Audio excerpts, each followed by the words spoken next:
the economy, both in the U.S. And internationally, has certainly had significant impacts, very real and immediate impacts on the primary insurance industry, both on the property and on the casualty side.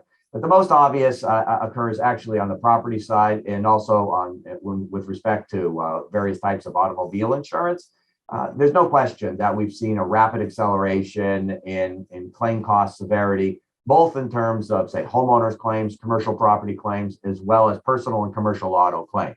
Just the reality of it is what all of us have heard on the news over the last year or two, is that the price of everything has gone up, whether it's the price of lumber or nails or copper or plastic or whatever else is going into to rebuild and repair a home or a business, as well as the cost of replacement parts, replacement vehicles, new and used vehicles. And not only that, it is taking longer. So for instance, a motor vehicle repair that once at about a year ago might have taken about 7 or 8 days might take 12 or 13 days today.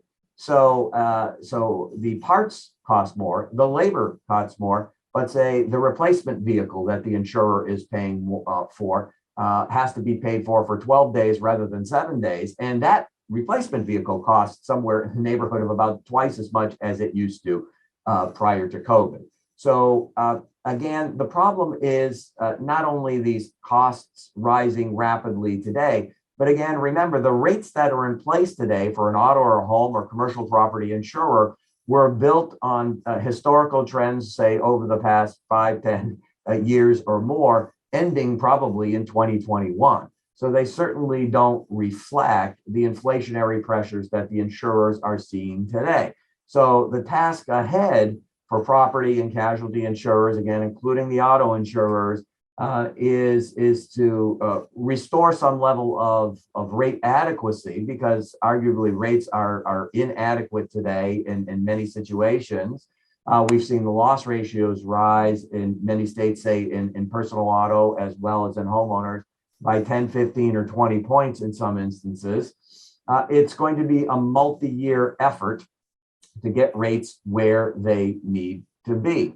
Now, that is going to cause a lot of angst and anger among consumers who are not happy to see higher gas prices.